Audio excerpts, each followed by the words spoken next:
এমনি তো আমি এত বাংলা ভাষাতে বলতে পারবো না, আমি ককরকেই বলবো। তো আমি 2017 আগেতে আমি বিজেপিতে কাজ করেছি। আমার যতটুকু সম্ভব আমি কাজ করেছি। তারপরে কয়েক মাস হয়েছে আমি কাজটা মানে তারা লোকে আর কাজ করি না।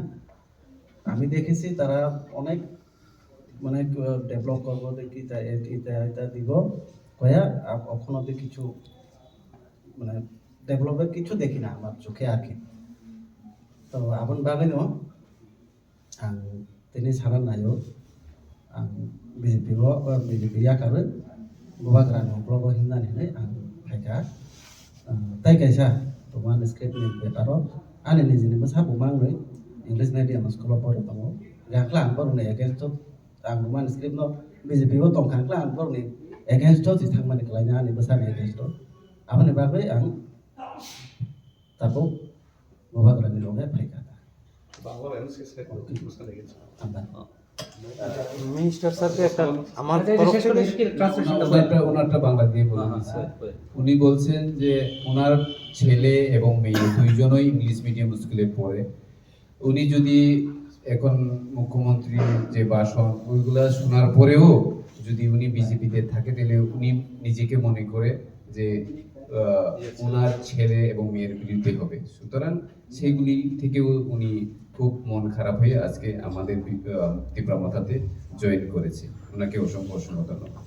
আচ্ছা, শেষ আমার যে প্রশ্নটা এটা হচ্ছে যে এখন আপনিও হয়তো শুনতে পাচ্ছেন টিভির পর্দায় যে বিভিন্ন জনজাতি লিডার্সরা বলুন বিজেপি দলের তরফ থেকে বা ধরুন আপনারাও বলছেন যে এডিসি নির্বাচনে আপনারা 28-28 এখন কি আপনারা একাই লড়াই করবেন নাকি বিজেপির সাথে একসাথেই লড়াইটা করবেন? যদি একটু পরিষ্কার করে বলেন। দেখুন আমাদের মহারাজ নেক্সট ইলেকশনের জন্য চিন্তা করেন না, উনি চিন্তা করেন নেক্সট জেনারেশনের জন্য। সুতরাং শুধু ইলেকশনের কথা চিন্তা করলেই হবে। আমাদের মহারাজ প্রথম থেকে বলে আছেন we are not thinking about the next election, we are thinking about the next generation.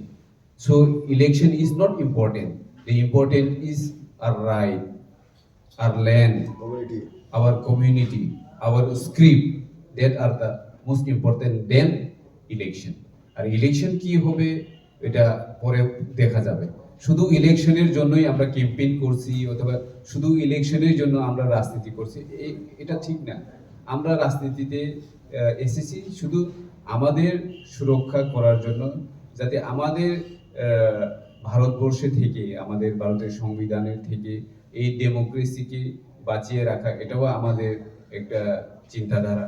এই চিন্তাধারার সাথে সাথে আমাদের যে ত্রিপুরা রাজ্যের যে অবস্থা, সেখানে আমাদেরকে অধিকার দেওয়া হচ্ছে না।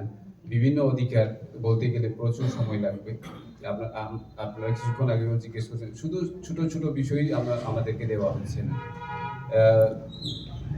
2018 ইলেকশনের ম্যানিফেস্টোতে কি ছিল, 2023-এর ইলেকশন ম্যানিফেস্টোতে কি ছিল, কতটুকু পূরণ হয়েছে, এটা ত্রিপুরা রাজ্যের সকল অংশের মানুষই জানে যে কতটুকু পূরণ হয়েছে এবং কতটুকু কাজ হয়েছে।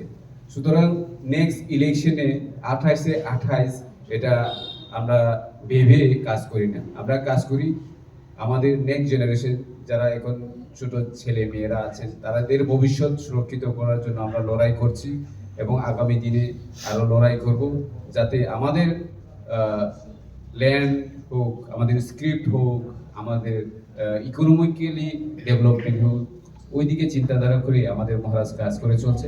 সুতরাং ইলেকশনের বিষয়ে আমাদের মাথা ঘামানোর বিষয় নেই, আমাদের মাথা ঘামাচ্ছে আমাদের রাইট কবে দেওয়া হবে। তার মানে কি আপনাদের রাইট দেওয়া হচ্ছে না?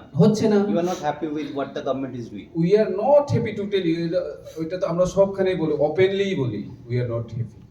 শুধু আমি না, বিজেপিতে যারা কাজ করছেন অনেক লিডারই আছেন যে তারা যে অখুশি। যদি কিছু মনে না করেন একটা প্রশ্ন এর সাথেই অ্যাড করে দিই, বলেন। আপনারা যদি বলছেন যে আপনারা হ্যাপি না, তাহলে দল থেকে সরে আসছেন না কেন? দলেই তো আছেন, আবার দলেরই বদনাম করছেন না কেন? আমার দলের আমি শরিক দল হয়ে আমরা অ্যাকচুয়ালি আমাদের রাইট যেটা এগ্রিমেন্ট হয়েছিল কেন্দ্র সরকারের সাথে। ট্রাইপার্টাইট এগ্রিমেন্ট। সেই ট্রিপার্টাইট অ্যাকর্ডটাকেই আমরা অপেক্ষা করছি এখনো। যদি না হয় আমরা পরে আমাদের পার্টি হায়ার লেভেল ডিসকাশন করার পরে ওইগুলিও যদি না মানা হয় করা হবে।